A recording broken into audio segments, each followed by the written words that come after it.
اللہ قرآن میں کہتا ہے کہ میں نے تمہارے ماں باپ کو بنا کے زمین میں نہیں اتارا تھا. اللہ کہتا ہے یا آدم اسکن انت وزوجک الجنہ, میں نے تمہارے امی ابا آدم اور اماں تمہاری اماں ہوا کو بنا کر دنیا میں نہیں اتارا تھا. اللہ کہتا ہے پہلے جنت میں بھیجا تھا, ان کو دکھایا تھا کہ یہ ہے تمہاری رہنے کی جگہ, یہ ہے ہماری رہنے کی جگہ. اللہ نے جنت بنائی ہے. ہم دیکھیں تو صحیح, ہم تو آپ کو پتا ہونا چاہیے, ہم تو سزا کاٹنے آئے تھے, ہم نے دنیا کو گھر بنا لیا, ہم نے سمجھا. اب ذرا میں اس کی ہسٹری بتا دوں نا, آپ کو پتا ہے اللہ نے آدم علیہ السلام کو بنایا, فرشتوں نے کہا اللہ کیوں بنایا؟ اللہ کہہ رہا مجھے پتا ہے تمہیں پتا نہیں ہے, بنا دیا. ایسی عزت بخشی سارے فرشتوں کو آدم کو سجدہ کرو. قرآن کہتا ہے فوراً اللہ کا حکم سنتے جبرائیل سے لے کر آخری فرشتے تک سارے سجدے میں چلے گئے, الا ابلیس اکیلا شیطان کھڑا رہا, اس نے سجدہ نہیں کیا. اللہ نے فوراً پوچھا جب سارے آدم کی عزت کر رہے ہیں سجدے میں, تو کیوں نہیں کر رہا؟ کہنے لگا خلقتہ من نار وخلقتہ من طین, اللہ صحیح میرے کو معاف کر, میں آگ سے بناؤں اور آدم میرے سامنے مٹی سے بنا, میں ان سے پہلے کہوں. تو اللہ قرآن میں بیان کر رہا ہے اس کا جملہ. اللہ کہہ رہا ہے اس نے آگے سے تکبر کیا, کہا کہ خلقتہ من نار, اللہ تم نے مجھے آگ سے بنایا, آگ جلاؤ تو اوپر اٹھتی ہے, مٹی چھوڑو تو نیچے. آدم کو مٹی سے بنایا, تو میں اس سے آگے جھک, تجھے تو سجدہ کر لوں گا, پر آدم کیا میں نہیں جھک سکتا. اللہ نے کہا اچھا میرا حکم توڑا. آرڈر کس کا تھا؟ اللہ نے کہا آرڈر میرا تھا.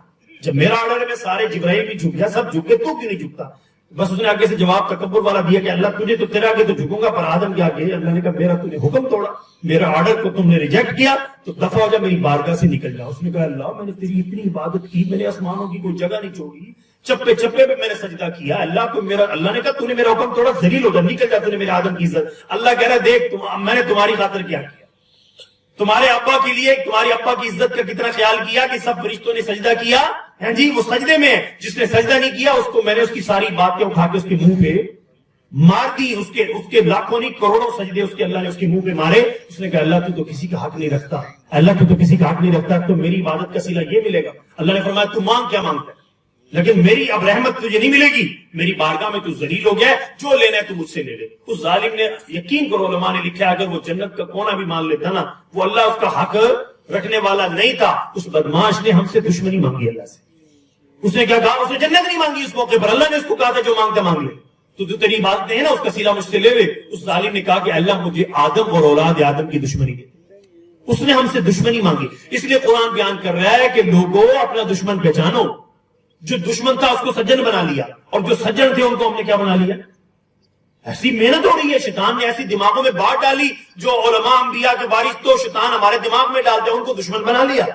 اوے مولوی مولوی مولوی تو بس کرنا ہی ہوئی کری جاندے نے فلاں فلاں. اور جو شیطان قرآن بیان کرتا ہے, بھائی قرآن کے تو قریب آؤ, تو مولوی غلط ہو سکتے ہیں, قرآن تو غلط نہیں ہو سکتا.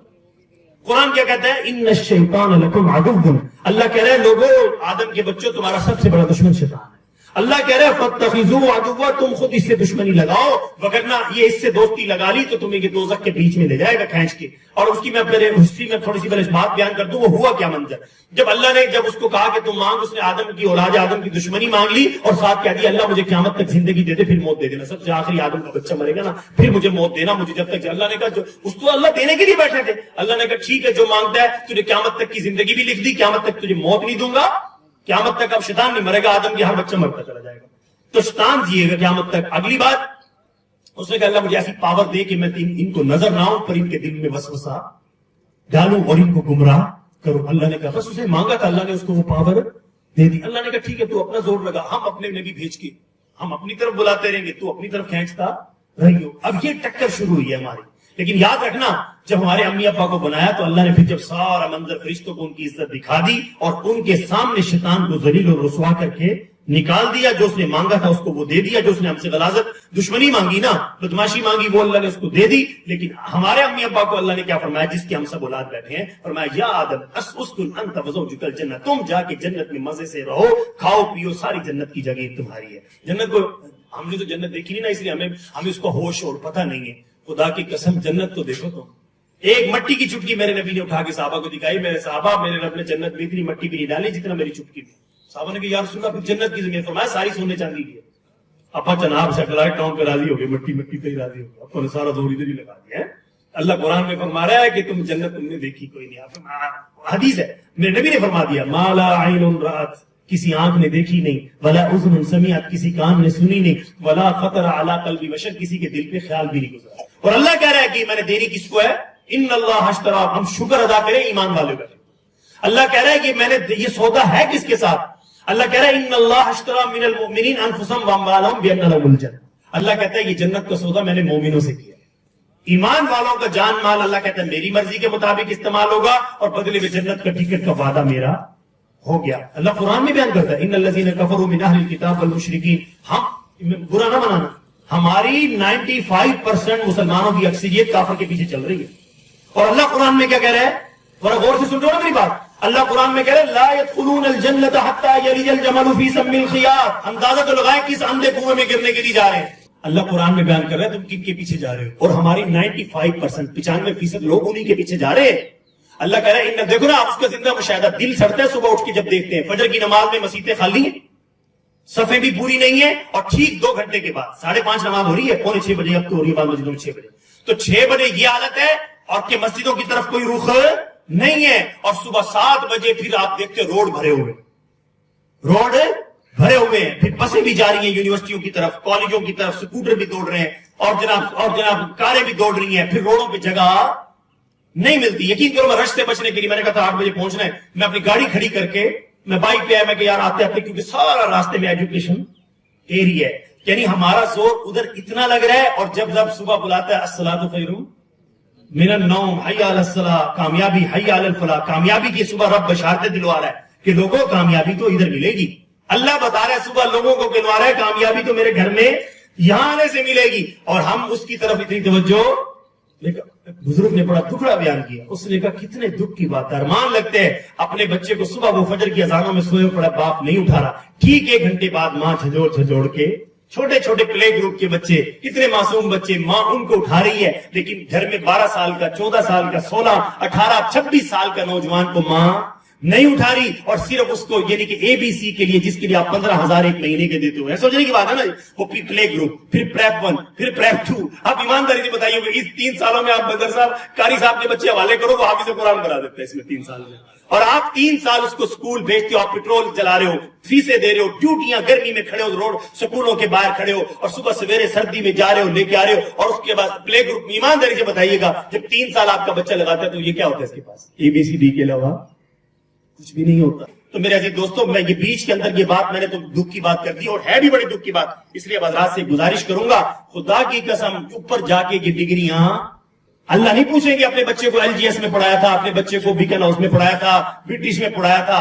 اللہ کہے گا حساب لاؤ, اللہ کہے گا تیرے بچوں کو تو نے سکھایا کیا تھا وہ لاؤ. تو سمجھ آئی کس بات, یہ میں نے صرف یہ باتیں جگانے کے لیے کی ہیں. ہمارے نبی کا فرمان ہے کہ امت کو جگاؤ, امت کو جگاؤ, امت جاگے گی انشاءاللہ صراط مستقیم پر آئے گی تو ہماری دنیا بھی ترقی کرے گی. پاکستان کیوں ڈوب رہا ہے اب ہم دیکھتے نہیں, پاکستان ڈوبنے کا سبب اس میں کیا ہے, پاکستان ڈوبنے کا سبب کرپشن. جو آیا اس نے اپنی تجوریاں بھری, اگر اس کے سامنے قرآن ہوتا وہ کہتا میں نے تو حساب دینا, میں نے تو حساب دینا ہے. 50,000 سال کا اللہ نے دن بنایا ہے. میں آپ کو بادشاہ کی حدیث بتا رہا تھا نا, ہمارے نبی پاک صلی اللہ علیہ وسلم نے ارشاد فرمایا کل قیامت کے دن یہ جو جتنے بھی جو بادشاہ ہے نا جو کرپشن کرنے والے, اللہ قیامت والے دن ان کو جسم دے گا چونٹیوں والے, کیویلی نہیں ہوتی کبیلی جس کو سرکی میں کہتے ہیں, کیڑیوں کی طرح جسم دیں گے, کیڑیوں کے شکل ہوگی وہی انسانوں والی جو دنیا میں تھی.